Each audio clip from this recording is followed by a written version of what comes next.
Kejadian bab 1. Pada mulanya Allah menciptakan langit dan bumi.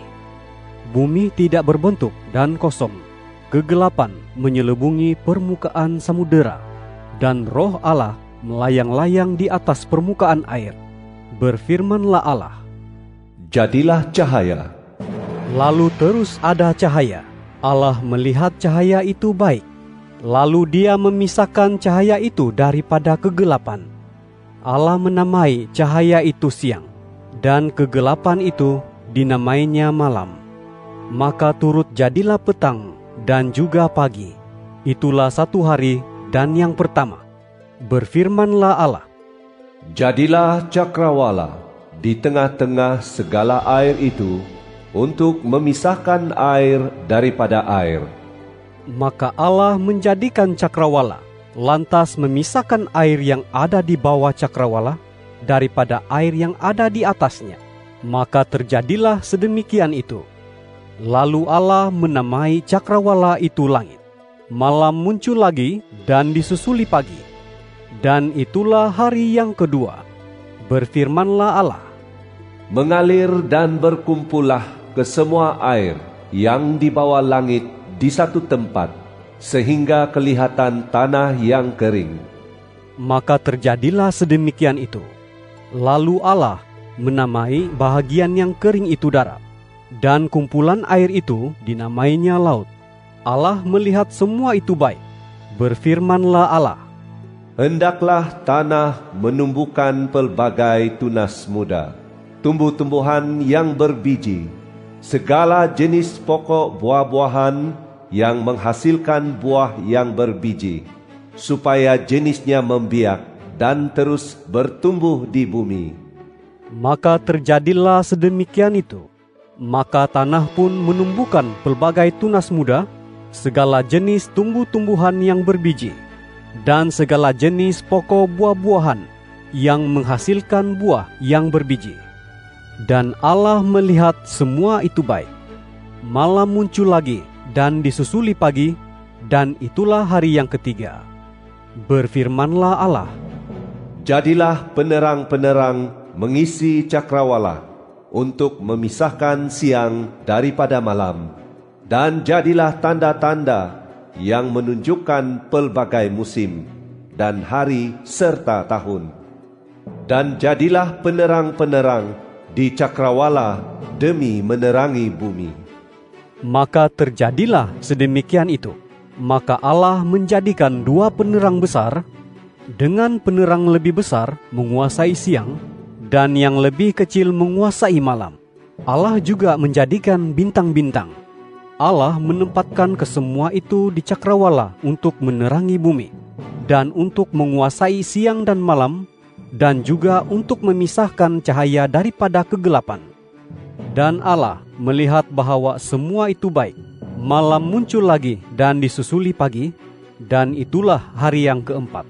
Berfirmanlah Allah, "Hendaklah berkeriapan makhluk yang hidup di dalam air, dan hendaklah burung-burung berterbangan di ruang cakrawala di atas bumi." Maka Allah menciptakan pelbagai binatang laut yang besar, dan segala jenis hidupan yang bergerak, yang berkeriapan di dalam air, dan segala jenis burung yang bersayap. Dan Allah melihat semua itu baik. Lantas Allah memberkati kesemuanya sambil berfirman, "Berkembang biaklah dan penuhilah air di dalam laut, dan hendaklah bertambah banyak burung di bumi." Malam muncul lagi dan disusuli pagi, dan itulah hari yang kelima. Berfirmanlah Allah, "Hendaklah bumi mengeluarkan segala jenis makhluk yang hidup, ternakan dan binatang melata, serta segala jenis binatang liar." Maka terjadilah sedemikian itu. Allah menjadikan segala jenis binatang liar, dan segala jenis ternakan, dan segala jenis binatang melata di muka bumi. Dan Allah melihat semua itu baik. Berfirmanlah Allah, "Baiklah kita menjadikan manusia menurut gambaran dan rupa kita, Mereka akan berkuasa atas ikan-ikan di laut, dan atas burung-burung di udara, dan atas ternakan, dan atas seluruh bumi, dan atas segala jenis binatang melata yang merayap di muka bumi. Maka Allah menciptakan manusia menurut gambarannya. Menurut gambaran Allah, Dia mencipta mereka, lelaki dan perempuan. Allah memberkati mereka, lalu Allah berfirman kepada mereka, Beranak cuculah dan bertambah banyak, serta penuhilah dan takluki bumi, berkewenangan atas ikan-ikan di laut, dan burung-burung di udara, dan atas segala makhluk hidup yang berkeliaran, dan yang bergerak di muka bumi. Berfirmanlah Allah, Lihatlah, aku memberimu segala tumbuhan yang berbiji di seluruh bumi, dan segala pokok buah-buahan yang berbiji, itulah akan menjadi makananmu. Dan kepada segala binatang di bumi, dan segala burung di udara, dan segala yang merayap di bumi, yang bernyawa, kuberikan segala tumbuhan hijau sebagai makanannya. maka terjadilah sedemikian itu. Maka Allah melihat segala yang Dia jadikan itu, dan kesemuanya sungguh baik. Malam muncul lagi, dan disusuli pagi, dan itulah hari yang ke-6. Kejadian bab 2. Demikianlah diselesaikan penciptaan langit dan bumi serta segala isinya. Setelah Allah siap menyelesaikan kerja penciptaannya pada hari ke-7 itu, Dia pun beristirahat daripada segala pekerjaan yang telah dibuatnya itu. Lalu Allah memberkati hari ke-7 itu dan menguduskannya, kerana pada hari itulah Dia beristirahat daripada segala kerja penciptaan yang telah dibuatnya itu. Demikianlah riwayat langit dan bumi ketika diciptakan, pada masa Tuhan Allah menjadikan bumi dan langit. Belum ada rumpun semak dan belukar apa-apapun di bumi. Belum muncul tumbuh-tumbuhan apa-apapun di padang, kerana Tuhan Allah belum menurunkan hujan ke bumi, dan belum ada orang yang mengusahakan tanah itu. Tetapi dari bumi ada kabus yang naik ke atas, lantas membasahi seluruh permukaan bumi. Ketika itulah Tuhan Allah membentuk manusia daripada debu tanah dan menghembuskan nafas hidup ke dalam hidungnya. Lalu manusia menjadi makhluk yang hidup. Selanjutnya Tuhan Allah membuat taman di Eden di sebelah timur, dan disitulah Dia menempatkan manusia yang dibentuknya itu. Lalu dari bumi itu Tuhan Allah menumbuhkan setiap jenis pokok. Ada yang menarik untuk dipandang, dan yang baik untuk dimakan buahnya. Termasuk juga pokok hayat di tengah-tengah taman itu, serta pokok pengetahuan mengenai perkara yang baik dan yang jahat. Sebuah sungai mengalir dari Eden mengairi taman, dan dari situ bercabanglah sungai itu menjadi 4 batang sungai. Sungai yang pertama yang bernama Pison itu mengalir mengelilingi seluruh tanah Hawila, di mana terdapat emas. Emas di situ bermutu baik, dan ada juga batu permata damar dan oniks.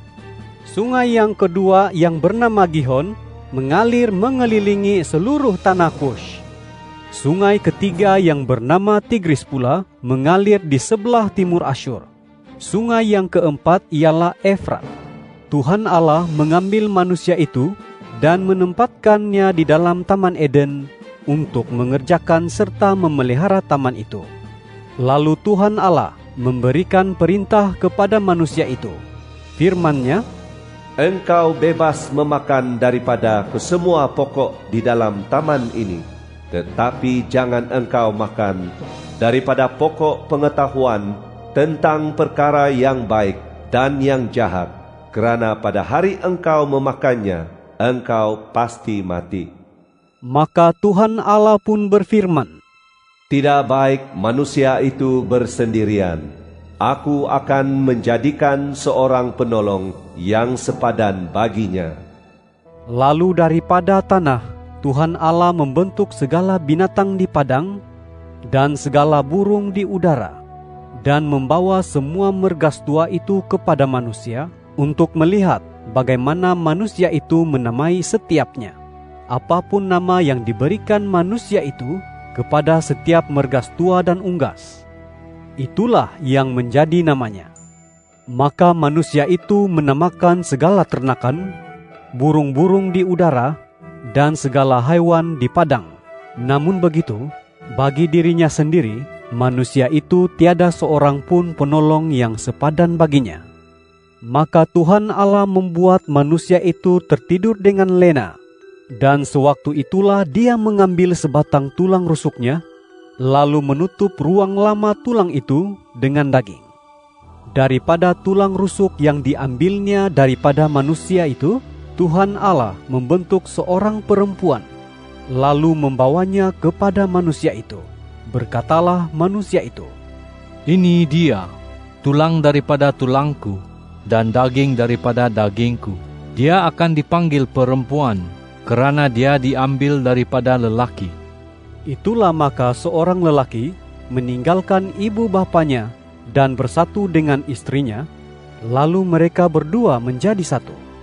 Kedua-dua manusia dan istrinya itu bertelanjang bulat, tetapi mereka tidak berasa malu. Kejadian bab 3. Ular memang lebih licik daripada mana-mana hewan liar lain yang dijadikan oleh Tuhan Allah. Ular itu berkata kepada perempuan itu, "Adakah Allah benar-benar berfirman, 'Jangan kamu makan buah daripada mana-mana pun pokok di dalam taman ini'?" Perempuan itu berkata kepada ular itu, "Kami boleh memakan buah daripada pokok-pokok di dalam taman ini, tetapi dalam hal buah daripada pokok yang berada di tengah-tengah taman ini, Allah berfirman, 'Janganlah kamu makan buah itu, malah jangan kamu menyentuhnya, supaya jangan kamu mati.' Berkatalah ular kepada perempuan itu, "Kamu pasti tidak akan mati. Memang Allah tahu bahwa pada hari kamu memakannya, akan terbukalah matamu, dan kamu akan seperti Allah yang mengetahui yang baik dan yang jahat." Apabila perempuan itu melihat bahwa buah pokok itu bagus sebagai makanan dan nampak sedap, apatah lagi buah itu mampu membuat seseorang menjadi bijaksana. Dia pun mengambilnya, lalu memakannya. Dia juga memberikan buah itu kepada suaminya yang bersama-samanya, dan suaminya juga memakannya. Maka terbukalah mata kedua-duanya, dan sedarlah mereka bahwa mereka bertelanjang. Lantas mereka membuat cawat penutup aurat daripada dedaun pokok ara. Terdengar kepada mereka suara Tuhan Allah yang berjalan di taman pada ketika hari dingin. Lalu manusia serta istrinya menyembunyikan diri dari hadirat Tuhan Allah di antara pokok di dalam taman. Tetapi Tuhan Allah memanggil manusia itu dan berfirman kepadanya, "Di manakah engkau?" Jawabnya, "Aku mendengar suaramu di taman, lalu aku menjadi takut, kerana aku dalam keadaan telanjang, jadi aku pun bersembunyi." Firman-Nya, "Siapakah yang memberitahumu bahwa kamu bertelanjang? Adakah kamu memakan buah daripada pokok yang telah kularang kamu memakan buahnya?" Jawab manusia itu, "Perempuan yang kau tempatkan bersama-samaku itulah yang memberikan kepadaku buah daripada pokok itu. Maka aku memakan buah itu." Tuhan Allah berfirman kepada perempuan itu, "Apa yang telah kamu lakukan?" Jawab perempuan itu, "Ular itu menipu aku, sehingga aku memakan buah itu." Maka berfirmanlah Tuhan Allah kepada ular itu, "Atas sebab perbuatan engkau itu, terkutuklah engkau melebihi segala haiwan ternakan dan binatang liar. engkau akan menjalar dengan perutmu, dan engkau akan makan debu tanah seumur hidupmu. Aku akan mengadakan permusuhan antara engkau dengan perempuan ini, dan antara keturunanmu dengan keturunannya. Keturunannya akan meremukkan kepalamu, dan kamu akan meremukkan tumitnya. Firman-Nya kepada perempuan itu, Aku akan melipat gandakan kesakitan dan kesusahanmu semasa engkau melahirkan anak. Namun begitu, kamu tetap akan mengingini suamimu, dan dia akan berkuasa ke atasmu. Firman-Nya kepada Adam, Kerana engkau menurut kata istrimu, lalu memakan buah daripada pokok yang telah kuperintahkan kepadamu, jangan engkau makan buahnya. Maka terkutuklah tanah kerana kau. Engkau akan bersusah payah mengerjakan tanah dan memakan hasilnya seumur hidupmu. Tanah akan menumbuhkan duri dan onak untukmu, dan tumbuh-tumbuhan di padang akan menjadi makananmu. Hasil keringatmu itulah engkau kelak mendapatkan rezekimu, sehingga kembalinya engkau menjadi tanah. Kerana dari tanahlah engkau diambil. Oleh sebab asalmu debu, maka engkau kelak kembali menjadi debu. Lalu manusia menamai istrinya Hawa, kerana dia ialah ibu kepada semua yang hidup. Tuhan Allah membuat pakaian daripada kulit binatang untuk Adam serta istrinya itu, lalu memakaikannya kepada mereka. Kemudian Tuhan Allah berfirman, Lihatlah betapa manusia itu sudah menjadi seperti satu daripada kita, yang tahu tentang perkara yang baik dan yang jahat. Haruslah dia dihindarkan daripada mengambil pula dengan tangannya daripada buah pokok hayat itu, lalu memakannya, sehingga dia hidup untuk selama-lamanya. Lalu Tuhan Allah menyuruh manusia itu keluar dari Taman Eden untuk mengerjakan tanah, yaitu sumber jasadnya. Lalu dia mengenyahkan manusia itu keluar, dan di sebelah timur Taman Eden ditempatkannya 2 malaikat kerubin serta sebilah pedang yang bernyala-nyala dan berputar ke segala arah untuk mengawal jalan menuju kepada pokok hayat itu.